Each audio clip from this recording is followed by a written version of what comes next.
YouTube family, તમારું સ્વાગત છે મારા નવા વિડીયોમાં। તો આજે આપણે આવી ગયા છે એક નવા વિડીયો સાથે। તો આજે આપણે બનાવીશું એકદમ ગુજરાતી સ્પેશિયલ ઊંધિયું। તો ઊંધિયું આપણા ગુજરાતનું પ્રખ્યાત છે। તો આપણે લઈ લીધી છે ઝીણી સુધારીને ડુંગળી લીધી છે, લીલી ડુંગળી। હવે લસણ ફોલેલું અને આદું લઈ લીધા છે કટકા, લીલા વટાણા લીધા છે, ઝીણું સુધારીને ટમેટું લીધું છે, લીધી છે એકદમ સરસ ધોઈને સુધારીને લીલી મેથી। હવે લીધા છે એકદમ સરસ સુધારીને બટેટાના કટકા કરી નાખ્યા છે। હવે લીધા છે લીલા વાલ ફોલીને એકદમ સરસ લઈ લીધા છે। ગુવાર લઈ લીધી છે કટકા કરીને, દૂધી લીધી છે ને રીંગણાને એકદમ સરસ સુધારી કટકા કરી અને પાણીમાં રાખવાના છે। અને રીંગણાના કટકા છે ને થોડાક મોટા રાખવાના છે, તેથી આપણા રીંગણા ભાંગે નહીં। ને લીધી છે ઝીણી સુધારીને એકદમ સરસ ધાણા ભાજી। હવે લીધો છે ચણાનો લોટ 1 વાટકી જેટલો, લીધો છે 1 વાટકી જેટલો આપણે બાજરાનો લોટ। બધા જ શાકભાજી અને મસાલા આપણા રેડી થઈ ગયા છે। તો વિડીયોમાં એન્ડ સુધી બન્યા રહેજો। આપણે મસાલાથી લઈ અને બનાવવાની રીત આગળ સુધીનો વિડીયો આપણે છેટ સુધીનો વિડીયો બનાવેલ છે તમારા માટે। તો હવે મસાલા આપણા રેડી થઈ ગયા છે। તો હવે આપણે લઈ લીધો છે ખાંડણી દસ્તો। હવે ખાંડણીમાં આપણે એકદમ સરસ ફોલેલું લસણ નાખી દેશું ને એકદમ સરસ છે ને ખાંડી લેશું। એમાં થોડુંક આપણે નમક નાખશું સ્વાદ અનુસાર। નમક નાખવાથી આપણે લસણની પેસ્ટ છે ને એકદમ સરસ બની જાય છે। તો હવે 1 વાટકી લઈ લીધી છે ને તેમાં આપણે લસણની પેસ્ટ કાઢી લેશું। હવે ઊંધિયાના મુઠિયા બનાવવા માટે આપણે કાથરોટ લીધી છે અને કાથરોટમાં છે ને આપણે બાજરાનો લોટ લીધો છે। એક વાતનું ખાસ ખ્યાલ રાખવાનો છે, તમારે 2 ભાગનો બાજરાનો લોટ ને 1 ભાગનો ચણાનો લોટ એટલું જ લેવાનું છે, વધારે ઓછું કરવાનું નથી। તો આપણે 2 ભાગનો બાજરાનો લોટ અને અડધી વાટકી આપણે ચણાનો લોટ લીધો છે। આપણે 2 ભાગનો બાજરાનો લોટ અને 1 ભાગનો ચણાનો લોટનો ખાસ ખ્યાલ રાખવાનો છે એ વાતનું। તો આપણે લોટ છે ને એવી રીતે જ લેવાનું છે। હવે આપણે લીલી મેથી નાખી દીધી છે એકદમ સરસ સુધારીને, અને નાખી દીધી છે લસણની પેસ્ટ અને નાખી છે ધાણા ભાજી। લસણની પેસ્ટ બનાવવામાં આપણે નમક નાખી દીધું હતું, નમક નાખવાની જરૂર નથી। તો હવે નાખ્યું છે આપણે ઊંધિયું મસાલા એકદમ સરસ। હવે લઈ લીધું છે લાલ મરચું પાવડર, ધાણા જીરું પાવડર લઈ લીધું છે। હવે આપણે મુઠિયા બનાવવામાં આટલો જ મસાલો લેવાનો છે। હળદર પાવડર લઈ લેશું। તો આપણે બધો જ મસાલો એકદમ સરસ નાખી દીધો છે અને હાથથી એકદમ સરસ મિક્સ કરી લેશું। તો મિક્સ થઈ ગયા છે આપણો મુઠિયાનો મસાલો। હવે આપણે પાણી નાખતા જઈશું ને આપણે બહુ ઢીલો પણ નહીં ને બહુ કડક પણ નહીં, એવો વચ્ચે મીડિયમ આપણે લોટ બાંધવાનો છે એકદમ સરસ। તો આપણે હાથથી લોટ બાંધી લેશું। તારો મુઠિયાનો લોટ બંધાઈ ગયો છે, તમે જોઈ શકો છો વિડીયોમાં। એકદમ સરસ છે ને પરફેક્ટ આપણો બંધાઈ ગયો છે, બહુ કડક પણ નહીં ને બહુ ઢીલો નહીં, એવો તમે વિડીયોમાં જોઈ શકો છો। આપણે હાથથી વારીએ તો એકદમ ગોળ બોલ બની જાય છે। જો તમે આવી રીતે બનાવશો ને મુઠિયાનો મસાલો અને મુઠિયાનો લોટ નાખશો આવી રીતે, તો તમારે તરવાની પણ જરૂર નહીં રહે। તો હવે આપણે બધા જ મુઠિયા એકદમ સરસ વારી લીધા છે। હવે લઈ લીધું છે આપણે આદુ લસણ ખાંડણીમાં। તો આદુ લસણ છે ને આપણે થોડુંક નમક નાખીને એકદમ સરસ ખાંડી લેશું।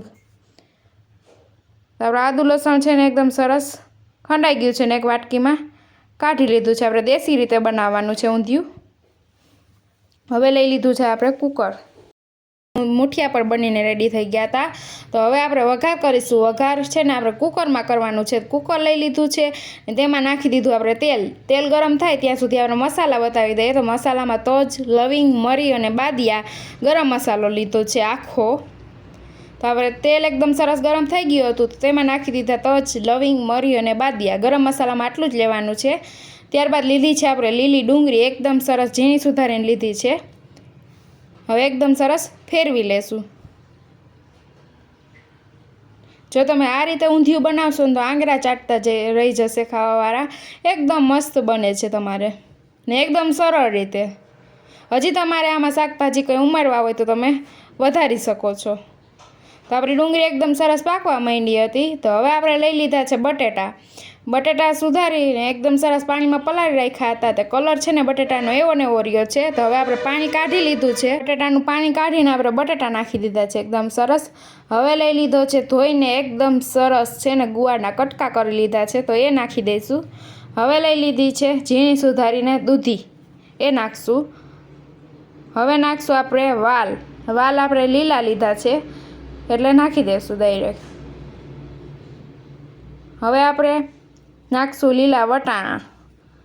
હવે આપણે રીંગણા છે ને પાણીમાં પલાળીને રાખ્યા હતા એટલા માટે રાખીએ કે રીંગણા આપણા ખારા ન થાય, બીજો મસાલો થઈ જાય ને ત્યાં સુધીમાં. તો આપણે તેનું પાણી કાઢીને રીંગણા હવે નાખી દઈશું. બધા જ શાકભાજી આપણે એકદમ સરસ નાખી દીધા છે અને મિક્સ કરી લેશું. તો તમે જોઈ શકો છો આપણા શાકભાજી છે ને એકદમ સરસ મિક્સ થઈ રહ્યા છે ને 1 મિનિટ જેટલું જ આપણે ફ્રાય થવા દેવાનું છે આ બધા જ શાકભાજીને. હજી તમારે શાકભાજી વધારવા હોય તો વધારી શકો છો. આપણે શાકભાજી ઊંધિયું જ બનાવ્યું છે, તમારે કંઈ કઠોળ ઉમેરવું હોય તો એ પણ ઉમેરી શકો છો. તો શાકભાજી ઊંધિયું છે ને લીલી શાકભાજીથી એકદમ બેસ્ટ બને છે. તો મસાલો 1 મિનિટ જેટલું થઈ ગયું છે ને આપણે ફ્રાય થઈ ગયું છે. તો આપણે નાખ્યું છે આદુ લસણની પેસ્ટ ને નાખ્યું છે લાલ મરચું પાવડર. હવે નાખશું આપણે કાશ્મીરી લાલ મરચું પાવડર, તેનો કલર છે ને બેસ્ટ આવે છે. હવે નાખશું આપણે હળદર પાવડર. હવે નાખશું નમક સ્વાદ અનુસાર. આપણે લસણ આદુની પેસ્ટ બનાવવામાં નાખ્યું એટલે સ્વાદ અનુસાર નાખશું. હવે લીધું છે આપણે અડધું ટેબલ સ્પૂન ચમચી ઊંધિયું મસાલા લીધું છે. હવે બધા જ મસાલા આપણે એકદમ સરસ નાખી દીધા છે અને ફેરવી લઈશું, મિક્સ કરી લઈશું આ મસાલાને. હવે મસાલો આપણો એકદમ સરસ મિક્સ થઈ ગયો છે. તો હવે ઉપરથી નાખશું આપણે ઝીણા સુધારેલા ટમેટાં. આપણો મસાલો બધો જ ફેરવાઈ જાય ને ત્યારબાદ જ નાખવાના છે, કેમ કે આપણો મસાલો છે ને એકદમ સરસ ચડી જાય આપણા શાકભાજીમાં. તો હવે આપણે ટમેટાં નાખીને એકદમ સરસ મિક્સ કરી લેશું. હવે લઈ લઈશું આપણા ઊંધિયાના મુઠિયા એકદમ સરસ બનાવ્યા હતા ને એ નાખી દઈશું. મુઠિયા તમે ડાયરેક્ટ નાખી દેશો ને તો એકદમ સરસ બની જશે, તમારું ઊંધિયું તરવાની પણ જરૂર નહીં રહે. તો ઊંધિયું છે ને મુઠિયા એમને નાખવાથી એકદમ સ્વાદિષ્ટ બને છે. રેસ્ટોરન્ટ ને હોટલ ટૂંકા પડે ને એવું ઊંધિયું બને છે. તમે જરૂરથી એકવાર બનાવજો ને પછી મને કોમેન્ટમાં કહેજો તમારે કેવું બન્યું. તો આ રીતે બનાવશો ને એટલે એકદમ બેસ્ટ જ બનશે. તો આપણે બધું જ છે ને શાકભાજી મુઠિયા મિક્સ કરી ને હવે આપણે પાણી નાખશું. પાણી છે ને આપણું શાકભાજી ડૂબે ને એટલું જ નાખવાનું છે. આપણું શાકભાજી ડૂબી જાય ને એટલું પાણી નાખી દીધું છે ને હવે કુકરની ફ્લેમ છે ને આપણે સીટી બંધ કરી દઈશું ને ફ્લેમ છે ને આપણે વધારી દઈશું ગેસની. તો હવે 3 સીટી થવા દેવાની છે કુકરમાં. આપણે 3 સીટીમાં જોઈએ ને તો આપણું એકદમ સરસ છે ને બનીને રેડી થઈ ગયું છે ગુજરાતીનું સ્પેશિયલ આપણું ઊંધિયું.